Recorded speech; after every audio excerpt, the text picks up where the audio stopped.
Welcome to the High Tech Freedom Podcast. This is a podcast where we bring successful tech sales professionals, thought leaders, and entrepreneurs to share best practices, insights, and lessons learned with other tech sales professionals. As a sales professional, the more we learn, the more we earn. Once we earn it, how can we put those hard-earned commission dollars back to work to build additional income streams that will create the freedom we are all working to achieve? I'm your host, Chris Freeman. I'm a high-tech sales leader, real estate investor, and lifetime learner.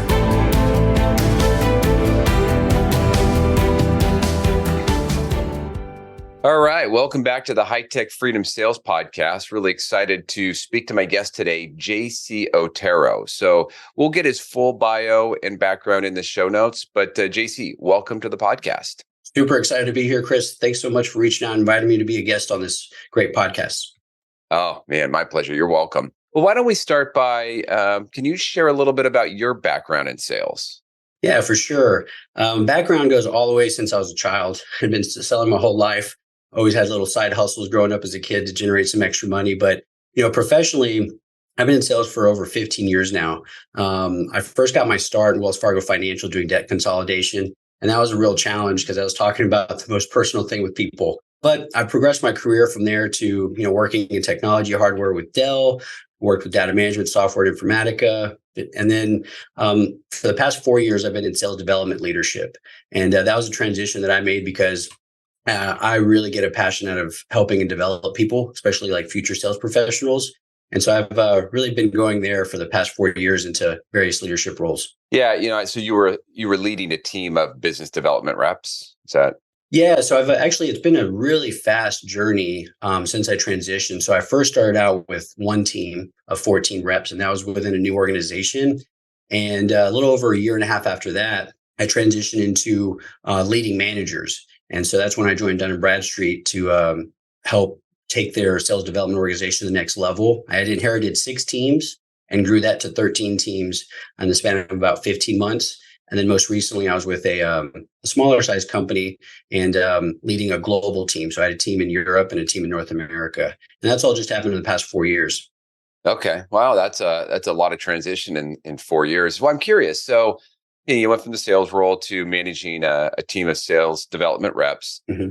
What were some of the major differences when you jumped from managing the individual development reps to managing the managers that manage those reps? What were some of the challenges or some of the things that you kind of learned or had to adjust along the way? Yeah, I think the biggest thing is the people aspect. When I was managing managers at Dun & Bradstreet, the good thing was that many of them had done the role before. And so I was really relying on them to teach me, the internal processes, what the talk tracks had been before. Whereas where they really needed the help was the people aspect, right? Is how do you manage your reps? And a lot of them were, this was their first management job very early in their career as well. And so that was the biggest thing was when they were reps, there wasn't too much of that people management experience. And so that was the thing that we had to focus on the most. Yeah. Interesting. All right. Well, let's, one question that I always get to in one of these interviews is around what really separates the top performers from the rest of the pack. So, when you were leading, a bunch of sales development reps or the managers that had a downstream organization, it sounds like you were exposed to quite a few different sellers, styles, types, and so on. Within those different organizations, what did you see that really separated maybe the top 10, 20% from the rest of the pack? Yeah, great question. And always something I'm looking an eye out for. And the good thing is that consistently across every company I've been at, the 3 pillars that differentiate them are organization, communication, and collaboration. And if they can do those 3 things really well, the sky's the limit in terms of what their potential is. So that was organization, communication, and collaboration. And you can ask anybody that's worked with me or for me. Those would be the 3 things always just harping on and always reminding people, right? Because to me, those are the 3 core tenets of being successful in sales and as a leader. Yeah. Well, and then each one of those, we could do a podcast on just any one of those pillars. I've seen the organization piece play out. I typically tend to lean towards organization. It's how I just get sanity in my head. I like to organize it, get it in a spreadsheet, get it in a document, get it in a folder, whatever. But for me, that's always created a little bit of calm just to allow me to go faster. Mhm. But yeah, I love the pillars. Yeah, I was just going to add on organization because I think that's really the key, right? And you mentioned kind of like files and things, but I think it's also a lot more than that too. It's a lot about your thoughts, right? If you can't organize your thoughts well, then you can't communicate, you can't collaborate with others, and you can't get your vision straight. It's even also, that's inside your head, but externally organizing your time.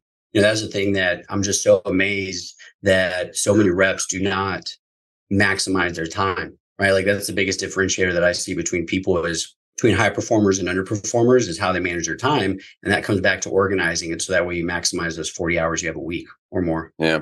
Well, I'm curious, what are some of the things you do to maximize your time? Yeah, great question. So I've learned this over the years. So hopefully it saves somebody some time and heartache. But one of the things that I do is I plan my year, I plan my month, I plan my week, and I plan my day. And what I mean by that is, in sales, we all operate under like certain goals and you work backwards to get that. And I've learned that, the best way to eat an elephant is one bite at a time. And so that begins with how we manage our days. And so, for example, what I've developed habits for is every Friday, I'm reviewing the week to see like how things went. And then I'm planning the next week. So that way, come Monday, I'm not even thinking about it. I already have kind of like what I've outlined to do. Taking that a step further, because things change from day to day, is every night before or the end of the workday, I look at how the day went according to plan, what changed, what didn't, and then what's on docket for the next day. And that helps me kind of clear my mind. So that way, coming into it, I'm already there. The other thing too that I've gotten really good at is I put everything on my work calendar. And what I mean by that is like everything, not just meetings, but even individual tasks that I need to do.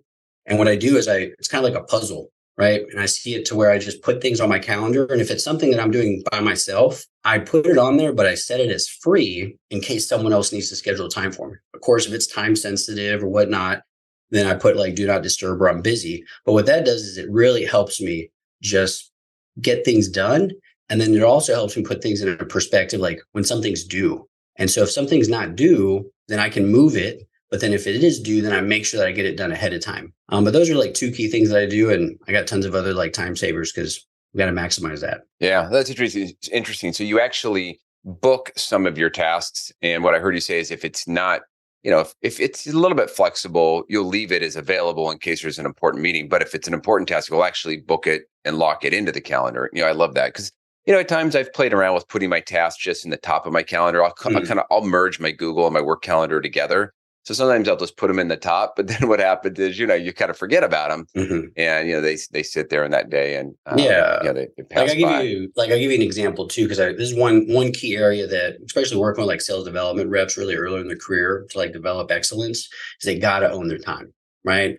And like for example, coaching them is, you set around a 1 hour block to find your contacts, then you set another block, to then get them into a cadence and do your prospecting. And so in that way, it's just very methodical and it helps just get you at ease. But it's just wild that something so small to where you just get it on there, you make sure it gets done. But the key though, is that you got to be real with yourself. And what I mean by that is like you put something on your calendar that you're going to do a training and you don't do it, then you just slide it over to another time and you do it.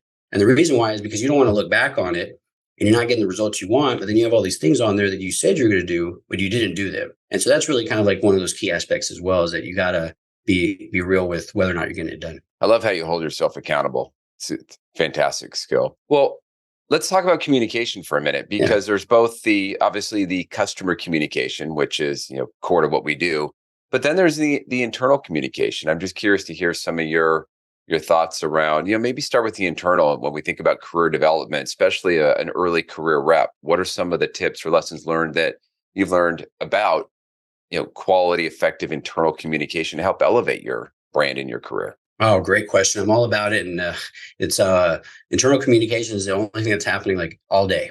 And it's that internal voice that we have to first recognize and then get control over. And unfortunately, a lot of people don't take the time to master their ability to own their mindset. They let things wander. And what happens then is if it wanders the wrong direction, you go downhill quickly. And because you haven't mastered it, then it just snowballs into a lot more. And so I've learned, through a variety of mentors and teachings and things like that too, is that inner voice, I control that.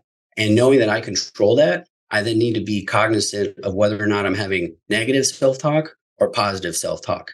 And, I'd be lying to you, Chris, and everyone listening, if I was just positive all the time, right? I get a lot of negative self-talk. Like there's two voices in my head, right? There's the white wolf and the black wolf, right? I don't know if you've heard that story, but I always think of that. And the sooner that I can recognize that I'm having negative self-talk, I need that white wolf to turn around and just be like, okay, let's turn things around.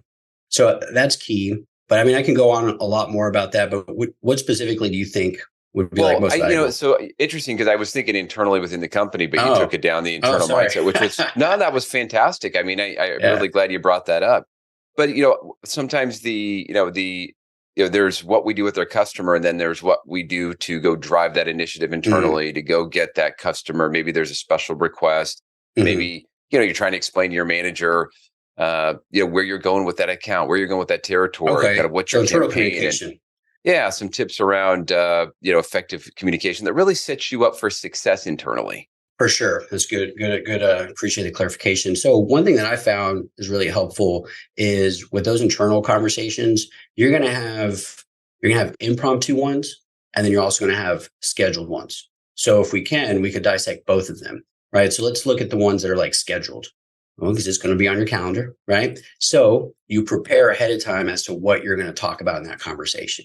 So preparation is key, because if you just go into a scheduled meeting with your manager or someone extended team, you're just like, I don't know what we're going to do or whatnot. Well, you lose all credibility and you're no longer in the driver's seat. But if you take that extra time to prepare ahead of time, you're going to have that much better of a conversation. And while are you doing that preparation, what's challenging is we're always thinking about us. Everything's always about us. But if we think about the other person's perspective, then that will help us position what we're going to communicate. So that way we are more inclined to have them accept and want to collaborate with us versus like trying to challenge and challenge each other's ideas. Does that make sense? Oh, it absolutely does. And the thing I just want to go back and pick on for a second is you mentioned preparation. I'm a huge fan of preparation, but the idea of get in the driver's seat, right? Go into the conversation and own it, drive it. I can tell you every single manager that you work for the most part, they're going to appreciate that. It's going to help them help you because you've got a plan. You've come in prepared. You know what's working. Maybe you've identified some challenges, maybe some things you don't know. It then leads to your third pillar, which is collaboration. This is collaboration internally, but still collaboration. And that comes from you being in the driver's seat and owning the conversation. Yeah, exactly. And the only thing to add to that too, great summary, is, having the end in mind, right? Like what is the purpose of the conversation? Right? You can have conversation, but really in like the workplace, like what are you trying to achieve? And you just basically work backwards. And if you see it from their perspective, then it really kind of helps get everything going to move in the direction you want to go. Have the end in mind. I like it. Before we jump into the topic, I wanted to let you know that we just launched a monthly drawing for one of our insulated high-tech Freedom tumblers. Now, I've been sending these out as a thank you gift to each of our guests, and the response has been great. Everyone has a full-size coffee cup, a Yeti, or whatever brand that they might use, but not everybody has the small tumbler that you can put your wine or beverage of choice in. And they're great for the deck, beach, camping, or just keeping your drink warm or cold. Now, I'm not selling these, but I am excited about them. So we decided to offer these up to the loyal podcast listeners by doing a monthly drawing. So if you're interested, go to hightechfreedom.com/mug, that's MUG, and you'll see a picture of the tumbler and you can enter. We'll just collect your name, phone number, and email. And if you do win, we'll then follow up and ask for your mailing address so we know where to send it. If you don't win, your name stays in, so you don't need to re-enter. Well, JC, so you and I were talking a little bit offline. You've been through a layoff before, and you were nice enough to share some of your experience or thoughts about that. And at the time of the recording, there continues. It's so strange because while employment is apparently high, at least in the tech world and in the sales world, there are a lot of layoffs. I've talked to a lot of friends or just acquaintances over the last 6 months that are in transition. So I'm curious, as somebody who's been through that, maybe to somebody that is in it now, or maybe they're going to go into it, they get laid off. What are some of the advice tips, or maybe what are some of the personal experiences that you have had that helped you power through that to kind of elevate yourself into that next role? Great question. And, it's something that I've come to learn, and it's amazing because now people are like, oh my God, like you just bounce back so quickly. And I said, well, it's happened a few times. And so I think, I think language is really key, right? And, we talked earlier about internal dialogue and the language we use, right? Like I don't say that I'm unemployed. I say that I'm in transition, right? Because I am employable. I am valuable. And oftentimes when people get laid off, they often like feel devalued and they start questioning themselves versus looking at it as like, hey, maybe this didn't have anything to do with you. It's just, business cycles, things are happening, and that's something that's hard to kind of come to terms with, right? And so that's where I've come to learn too, because I've been on the other side as well, where I've had to lay people off, and understanding kind of like just business dynamics is like there's just things they just have to make these changes at times, and the sooner I'm able to accept that, the sooner I can move on. And that's what's key, because I've seen people where they don't accept it and they get down, and days turns into weeks and weeks turns into months, and then they become chronically unemployed, right? And so I think shifting our mindset, and for me personally, what I found is that when it's happened, there's always been something better afterwards, right? And that's excites me now, because now it's like, okay, what's this next opportunity I'm going to go towards? And what that does is that carries over into my day-to-day self. I'm going to go apply for jobs. I'm going to go look for this. I'm going to get some trainings. I want to figure out how to get more valuable, right? And that also gives me the motivation to have that as my job. So instead of just like, applying periodically or whatnot, I'm very intentional. I'm looking for companies that I want, companies that I can get fired up to work for. And then every day I'm doing something to try and get there. And I think that's really key, is having a process and owning your mindset during that transition. Yeah. And it's great attitude that you have when looking at it. Yeah. I mean, attitude's everything, right? Yeah. Well, so JC, if you've been working long enough, there's probably a role that you've had that wasn't all roses and peaches. What's been the most challenging role that you've had? Yeah. I mean, I guess I would say from a leadership role that I had, I mean, it was definitely my role at Dun& Bradstreet.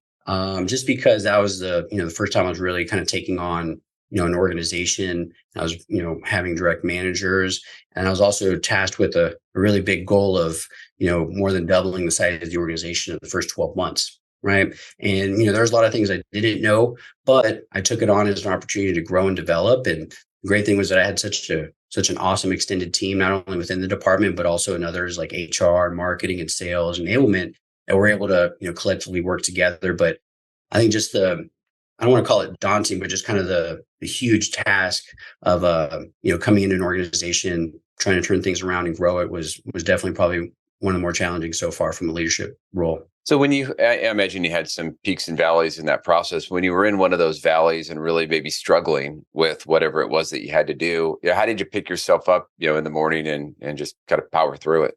Great question. And, I have a bit of a morning routine.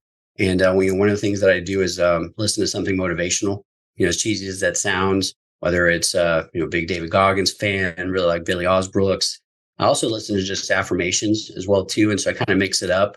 But I've come to learn is that what I do in the morning kind of dictates the rest of the day. And I also try and be very self-aware in terms of, okay, did I wake up today, in not so confident, good mood? Day two, was it the same thing? And what happens is that if I recognize that for, a couple of days or so, it's like, okay, I got to do something different, right? I got to like change my mindset.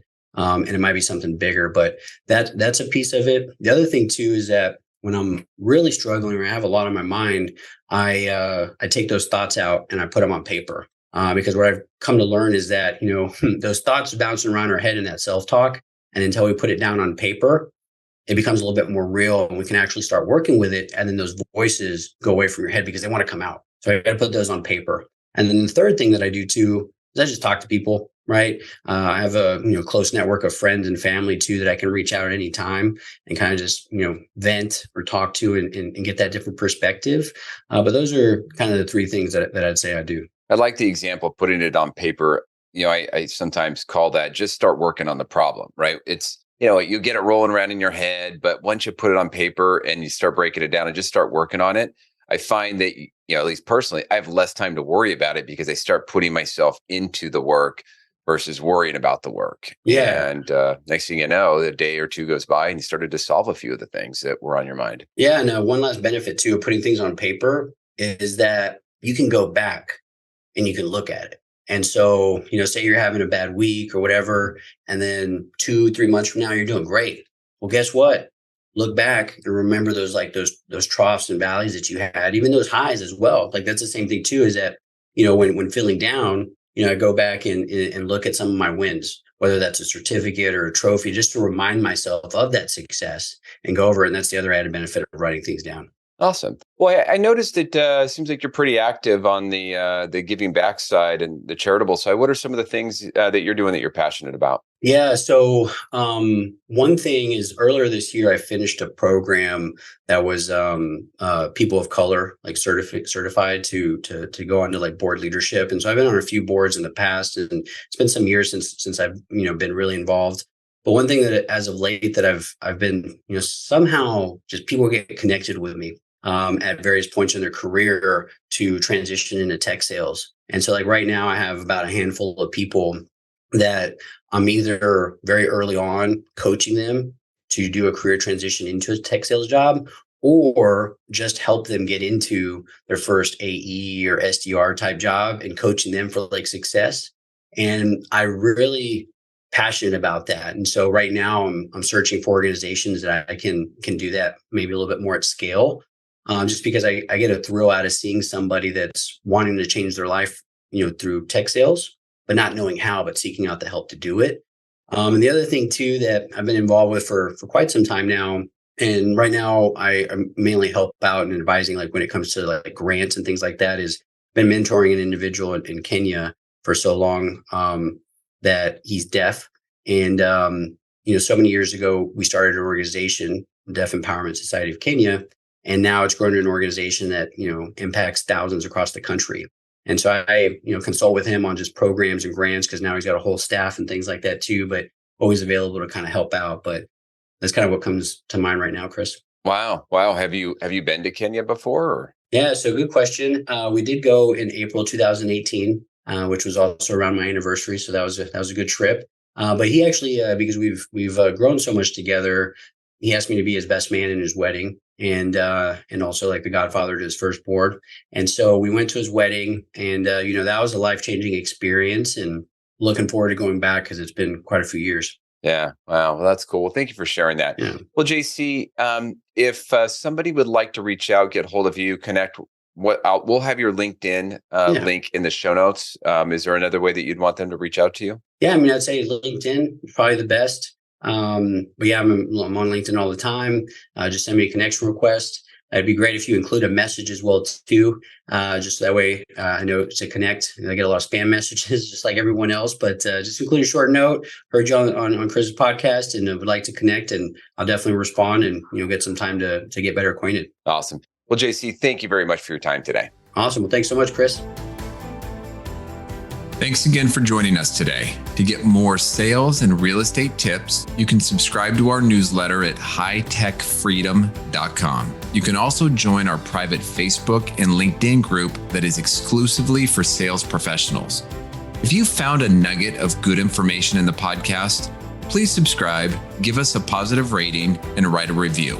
If there is a topic that you would like us to cover in the future, please send us a note through our website at hightechfreedom.com. Until next week, make this your best week ever.